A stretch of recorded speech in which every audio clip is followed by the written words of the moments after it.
Where's the best place to shop for funny or vintage t-shirts like yours in LA? I don't really hunt for them anymore.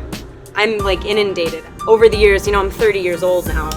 I've accumulated a lot of t-shirts. Not a whole lot of other things, but t-shirts, I'm like, the abundance is real. So I'm kind of Marie Kondoing that shit right now. Hey, InStyle, what's up? I'm Kristen Stewart, and we're gonna be opening some fan mail today.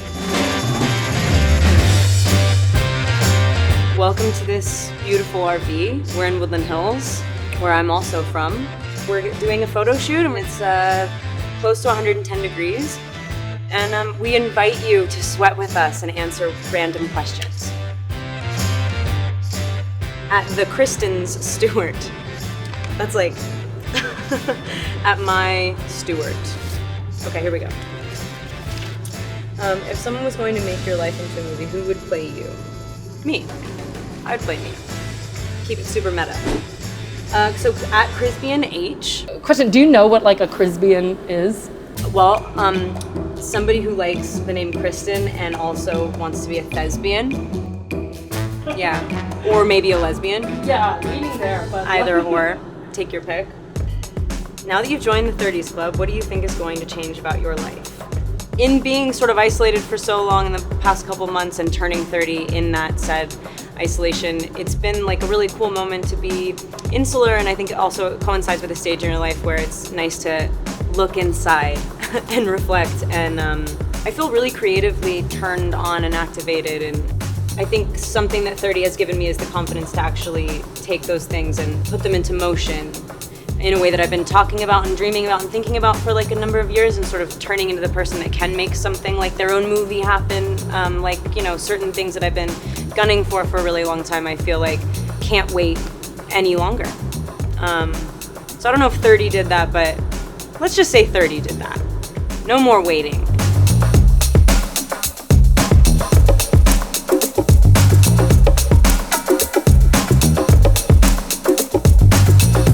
Stewart quotes. You can only save one item of clothing. What would you save and why?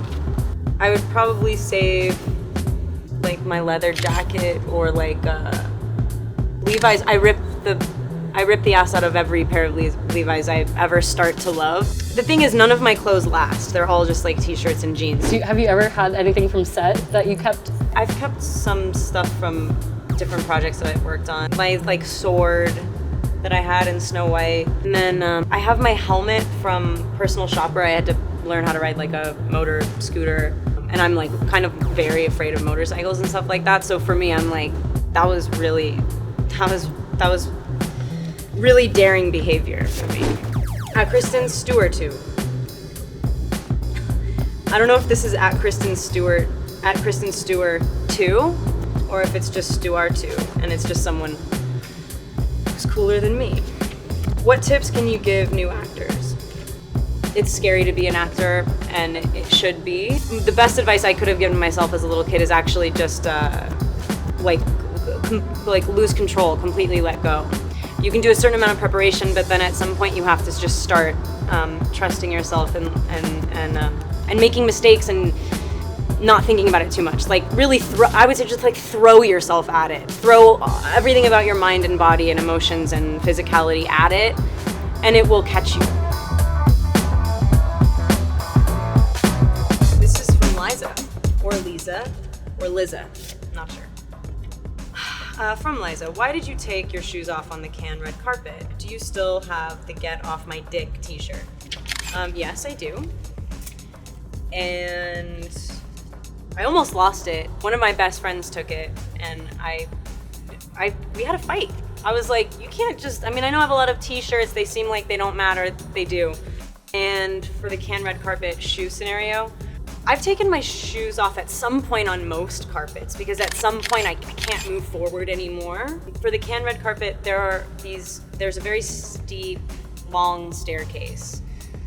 I kind of just bounced up thinking that it was quicker and faster, and then like the next day it was like, she's made this huge statement. Desmond wants to know, what is your favorite part about being from California? I love being from California, yes. I'm protective of LA. I think that it's an oddly sort of like segmented, partitioned off place that is hard to get through to, and I know a lot of people don't love it when they first come, and I'm always the first person to be like, I'm gonna make you love it. We're gonna hang out in all the right places, and it's like, people are really warm here, and not everyone is in the business when you're actually from here, blah, blah, blah.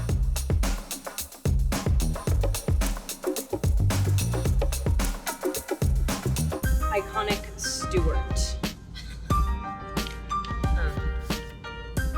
I would love to hear from Iconic Stewart. I have a few questions for them. I loved your performance in Seaburg, and now, thank you. And now we're going to get to see you portray another iconic woman, Princess Diana. What's your process to get to know the character you're going to play? I remember imagery from the funeral as a really little kid. I remember being really viscerally affected by that. I think that there's like this sort of unbridled, open, intimate exchange that she's had with the public that was so striking for people that were like used to a sort of different face of the royal family. That wasn't something I grew up with. So I always just thought that this person was sort of stolen from us, and I always had a curiosity about her. Every day that I unfold this story, the more emotionally invested I get. This is from Chantal. What movies make you laugh or cry hysterically?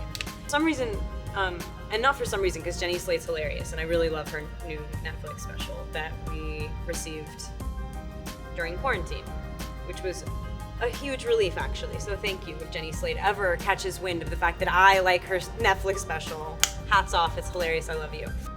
There was like this one part of that where she's describing her haunted house. Maybe I should turn back and like turn around, and it's just a sea of like Edith Wharton, Emily Dickinson people that are like.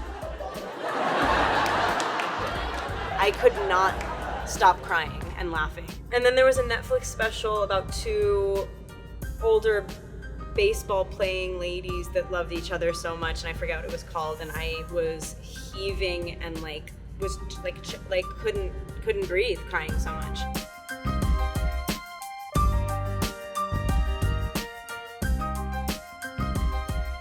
Oh look, a message from my fans that we received via the U.S. Postal Service. Do you have a message for your fans? Hello, and happy voting. Even if it's, through the mail. Good luck with that.